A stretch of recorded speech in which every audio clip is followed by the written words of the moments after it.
Hi, this is Scuba. Welcome to today's video. Let's go ahead and get the reading started.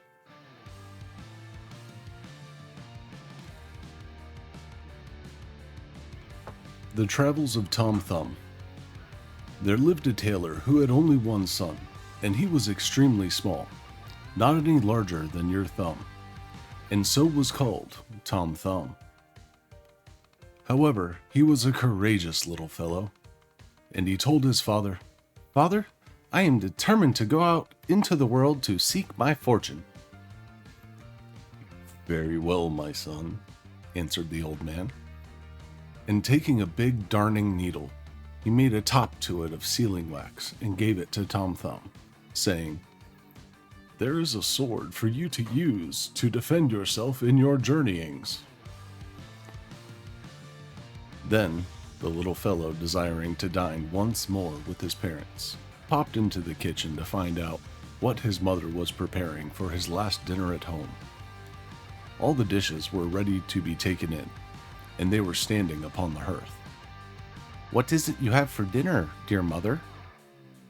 "You can look for yourself," she replied. Then Tom sprang up onto the hob and peeped into all the dishes. But over one he leant so far that he was carried up by the steam through the chimney, and then for some distance he floated on the smoke. But after a while he fell upon the ground once more. Now at last, Tom Thumb was really out in the wide world, and he went on cheerily, and after a time was engaged by a master tailor. But here the food was not so good as his mother's, and it was not to his taste. So he said, "Mistress, if you will not give me better things to eat, I shall chalk upon your door, 'Too many potatoes and not enough meat. Goodbye, potato mill.'" "I should like to know what you want, you little grasshopper," cried the woman very angrily, and she seized a shred of cloth to strike him. However, the tiny tailor popped under a thimble, and from it he peeped, putting out his tongue at the mistress. So she took up the thimble, meaning to catch him, but Tom Thumb hid himself amongst the shreds of cloth, and when she began to search through those, he slipped into a crack in the table, but put out his head to laugh at her. So she tried again to hit him with the shred, but did not succeed in doing so, for he slipped through the crack into the table drawer. At last, though, he was caught and driven out of the house. So the little fellow continued his travels, and presently entering a thick forest, he encountered a company of robbers, who were plotting to steal the king's treasure. As soon as they saw the little tailor, they said to themselves, "A little fellow like this could creep through a keyhole and aid us greatly." So one called out, "Hello, little man. Will you come with us to the king's treasury? Certainly a Goliath like you could creep in with ease and throw out the coins to us." After considering a while, Tom Thumb consented, and accompanied them to the king's treasury. From top to bottom, they inspected the door to discover a crack large enough for him to get through, and soon found one. He was for going in directly, but one of the sentinels happening to catch sight of him exclaimed, "Here is indeed an ugly spider. I will crush it with my foot." "Leave the poor creature alone," the other said. "It has not done you any harm." So Tom Thumb slipped through the crack and made his way to the treasury. Then he opened the window and cast out the coins to the robbers who were waiting below.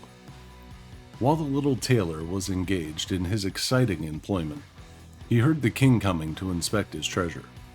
So as quickly as possible, he crept out of sight. The king noticed that his treasure had been disarranged, and soon observed that coins were missing.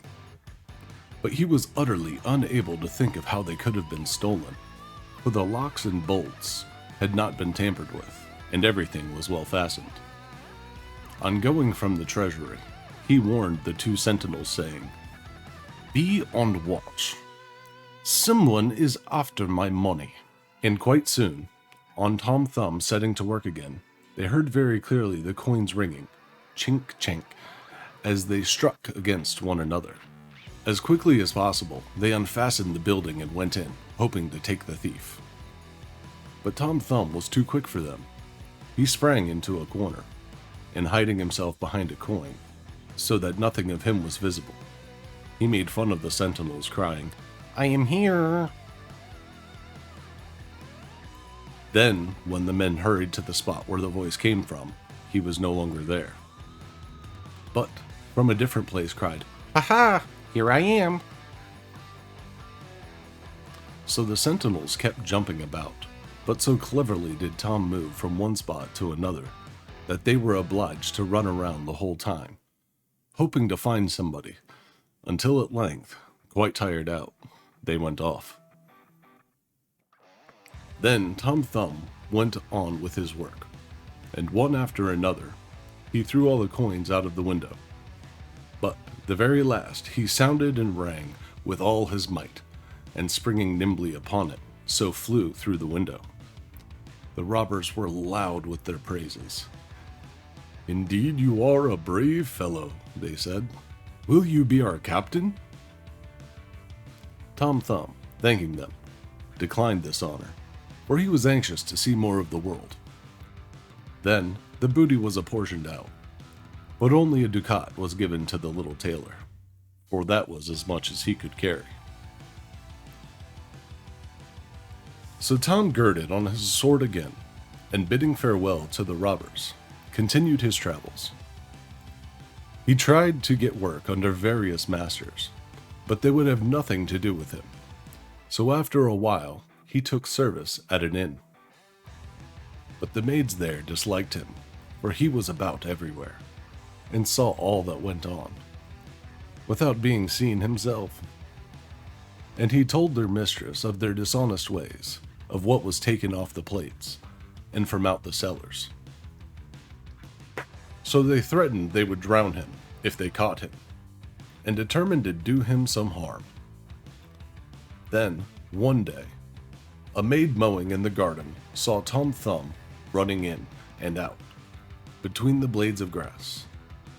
So she cut the grass, in great haste, just where he chanced to be, tied it all in a bundle, and without anyone knowing, threw it to the cows. Then one big black cow took up a mouthful of grass directly, with Tom in it, and swallowed it down, without doing him any damage, however. But Tom did not approve of his position, for it was pitch dark down here, with no light burning. When milking time came, he shouted, "Drip, drap, drop. Will the milking soon stop?" But the sound of the milk trickling into the pail prevented his voice being heard. Not long afterwards, the master came into the shed and said, "I will have that cow killed tomorrow." This put Tom Thumb into a great fright, and he called out loudly, "Please, let me out. Here I am inside." This the master heard plainly enough, but could not make out where the voice came from. "Where are you?" he inquired. "In the black cow," was the reply. However, the master could not understand what was meant, and so went away. The following morning the cow was killed, but fortunately in the cutting up the knife did not touch Tom Thumb, who was put aside with the meat that was to be made into sausages. When the butcher began chopping, he cried out loudly as he could, "Don't chop far, I am down underneath."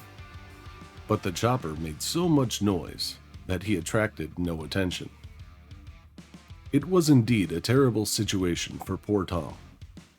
But being in danger brightens one's wits, and he sprang so nimbly this way and that, keeping clear of the chopper, that not a blow struck him, and he did not get even a scratch.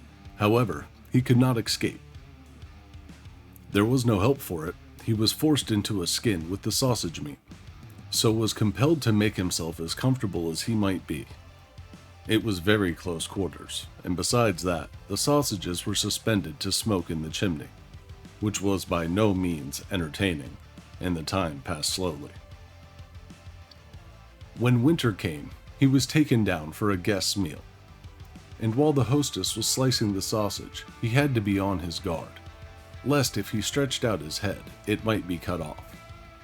Watching his opportunity, at last he was able to jump out of the sausage, and right glad was he to be once again in the company of his fellow men.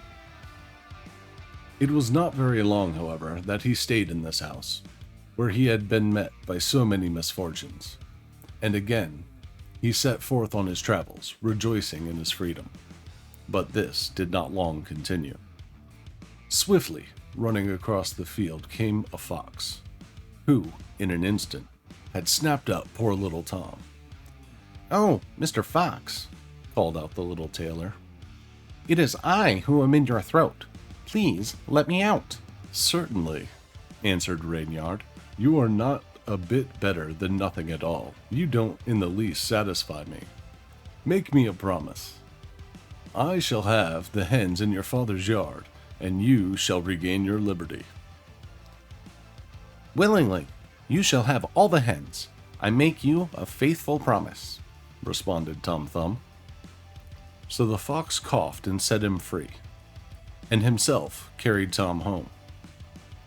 Then, when the father had his dear little son once more, he gave the fox all his hens with the greatest of pleasure.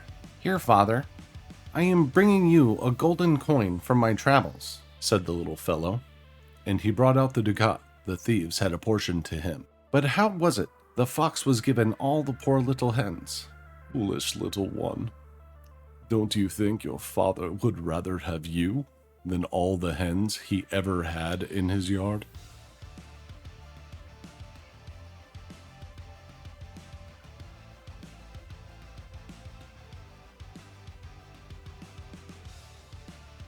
Hi, this is Scuba. I wanted to thank you for coming by and watching my video today. And I hope you'll come and visit me during one of my live streams and let me know that one of my videos here on YouTube sent you.